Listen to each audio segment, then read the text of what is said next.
God is dead. God remains dead. And we have killed him, and yet his shadow still looms. How shall we comfort ourselves, the murderers of all murderers?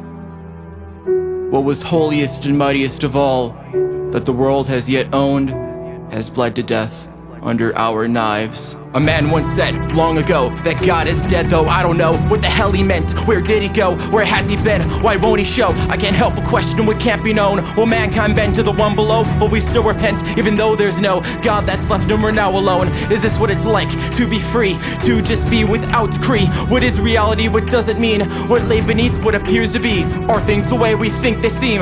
All I know is that we'll one day meet the Grim Reaper and his scythe, as life always lives, yet death never dies. The lyrics in a song that I say will all be forgotten one day. Every action you take will eventually fade. Every achievement and mistake you made, every inch of the earth will burn up in flames. Every kid you know will grow up old age. Every body in a casket will decay. Every book ever written will degrade. Every CEO will be replaced. Every bathroom doodle will be erased. Every nation ever made will be displaced. Every person ever born will have to face how we find meaning in a world with none. That the lives we live are only one, and the time we spend on this speck of dust will one day end and forever be done. Is existence really worth it if there's not a fucking purpose? If there's a reason for this hurting, then how do we even learn it? Can it really be determined, or should we just try to interpret the meaning within this circus, since we'll never really be certain? Will we ever understand where the hell we even are? If before we go extinct, will we travel to the stars?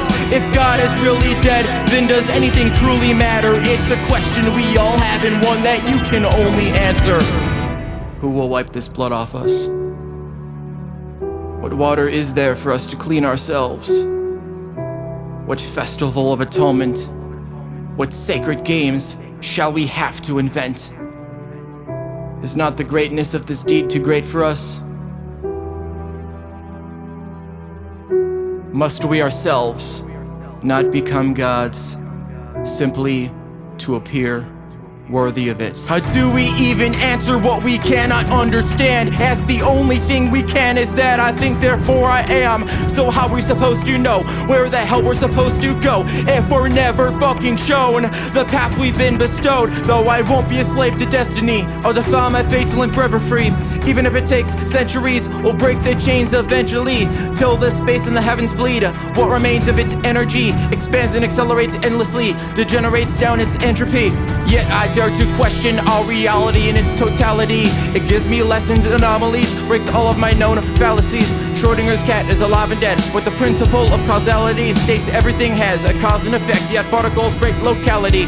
None of this makes any sense. Too many abnormalities, yet it doesn't matter how hard it gets. I'll reject amorality, and until the day I forever rest, I'll say with clear vocality, as I walk through the valley of the shadow of death, I'll accept my immortality. So I declare ourselves God, so let's make our own meaning. No longer I'm enslaved, as I am my own being. We shape our own fate, and I choose to live freely, to live my own life, as it's forever fleeting.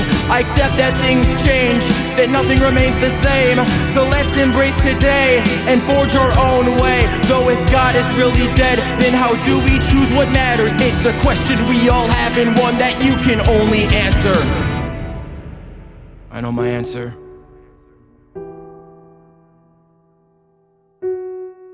You will never be happy if you continue to search for what happiness consists of. You will never live if you're looking for the meaning of life. Only once you live for yourself will you at last find a true happiness.